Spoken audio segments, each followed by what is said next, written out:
শ্রী শ্রী মায়ের স্মৃতির সহিত যোগীর মা ও গোলাম মার স্মৃতি ওতপ্রোতভাবে বিজড়িত।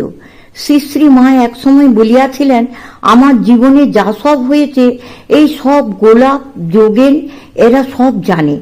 আর এক সময়ে বলিয়াছিলেন, মেয়েদের মধ্যে যোগেন জ্ঞানী এবং পৌরাণিক চরিত্রের উল্লেখপূর্বক জানাইয়াছিলেন, যোগেন আমার জয়া, আমার সখী, সহচরী, সাথী।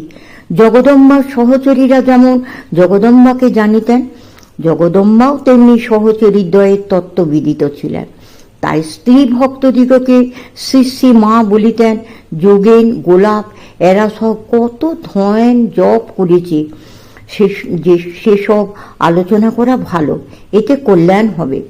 যোগীন মাকে শ্রী শ্রী মা মেয়ে যোগেন নামে উল্লেখ করিতেন। সেজন্য কোনো কোনো গ্রন্থে যোগেন মা নামেরও প্রয়োগ আছে। আমরা যোগেন মা নামটি গ্রহণ করিব।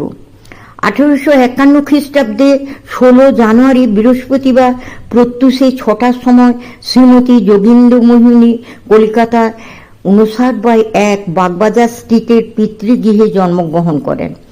তাহার পিতা ডাক্তার শ্রীযুক্ত প্রসন্ন কুমার মিত্র ধাত্রীবিদ্যায় পারদর্শী ছিলেন বলিয়া উত্তর কলকাতায় ধাইপ্রসন্ন নামে পরিচিত হন এবং ওই সূত্রে প্রভূত অর্থ অর্জন করেন। পিতার উদ্যান, প্রাঙ্গণ ও শিবালয় সুশোভিত বৃহৎ বাটিতেই যোগীন মার শৈশব অতিবাহিত হইয়াছিল। তিনি পিতার দ্বিতীয় পক্ষে দ্বিতীয়া কন্যা ছিলেন। আদরের দুলালী সুখে স্বাচ্ছন্দ্যে জীবনযাপন করিবে এই আশায় প্রসন্নবাবু দুহিতাকে খড়দহের বিখ্যাত ও সুসমৃদ্ধ বিশ্বাস বংশের পোষ্যপুত্র অম্বিকাচরণের হস্তে অর্পণ করিলেন।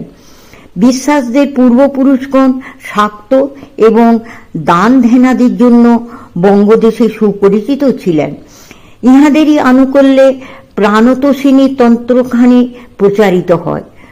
লক্ষ শালগ্রাম সমন্বিত এক রত্নবেদী নির্মাণের অভিপ্রায়ও তাহাদের ছিল, কিন্তু 80,000 সংগ্রহের পর ওই সংকল্প ব্যর্থ হইয়া যায়।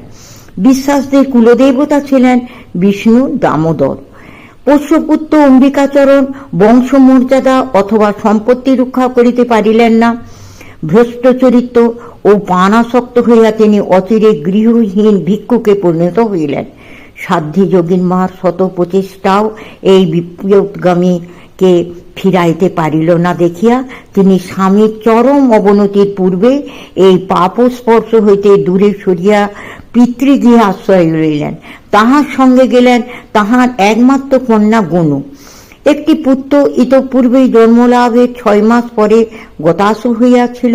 এই অপ্রত্যাশিত পরিণতি দেখিবার জন্য প্রসন্নবাবু বাঁচিয়াছিলেন না। যোগীন মা জননী দুহিতা ও দৌহিত্রীকে সাদরে গৃহে তুলিয়া লইলেন। বলরাম বাবুদের সহিত বিশ্বাস বংশের দূর আত্মীয়তা ছিল। বলরাম বাবু ছিলেন যোগীন মার মামা শ্বশুর।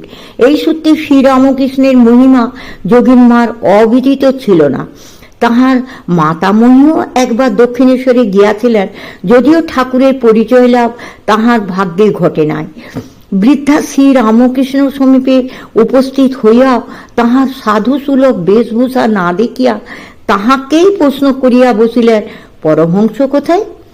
আত্মপ্রকাশে অনিচ্ছাবশতই হোক অথবা পরমহংসাভিমান হইতে আপনাকে মুক্ত রাখিবার জন্যই হোক, ঠাকুর উত্তর দিলেন, খুঁজে দেখো। প্রথম সাক্ষাৎকারের সময় যোগীন মাও এক বিভ্রাটে পড়িয়াছিলেন। সম্ভবত 1883 খ্রিস্টাব্দের এক দিবস বলরাম মন্দিরে শ্রী রামকৃষ্ণের শুভাগমন হইলে যোগীন মা নিমন্ত্রণ পাইয়া তথায় আসিলেন। দ্বিতলের বৃহৎ কক্ষের এক প্রান্তে দণ্ডায়মান ঠাকুর তখন ভাবে মাতোয়ারা। চলিতে চরণ টলিতেছে। যোগীন মা স্বীয় জীবনের সর্বোত্তম অংশ এক মদ্যপের ক্লেশকর সাহচর্যে কাটায়া এরকম মত্ততার উপর খড়গহস্ত ছিলেন। অতএব বিপরীত মনোভাব লইয়া শ্রী রামকৃষ্ণের প্রকৃত তত্ত্ব উপলব্ধি করিতে অসমর্থ হইয়া তিনি ভাবিলেন, ইনি সুরাসক্ত শক্তি সাধনদেরই অন্যতম হইবেন। সৌভাগ্যক্রমে ইহাতেই নিরস্ত না হইয়া তিনি পরিচিতা স্ত্রী ভক্তদের সহিত দক্ষিণেশ্বর ও অন্যান্য স্থানে শ্রী রামকৃষ্ণ দর্শন মানসে যাতায়াত করিতে থাকিলেন এবং এই রূপে পুনঃ পুনঃ সাক্ষাৎকারের ফলে বুঝিতে পারিলেন যে তাহার আবাল্য কল্পনা যে সর্বোত্তম চরিত্র মহাপুরুষকে জীবনের আদর্শরূপে গ্রহণ করিয়াছে, ইনি শুধু তদনুরূপে নহে, ইনি সেই গুণাবলীকে অতিক্রম করিয়া স্বীয় অচিন্ত মহিমায় সদা প্রতিষ্ঠিত।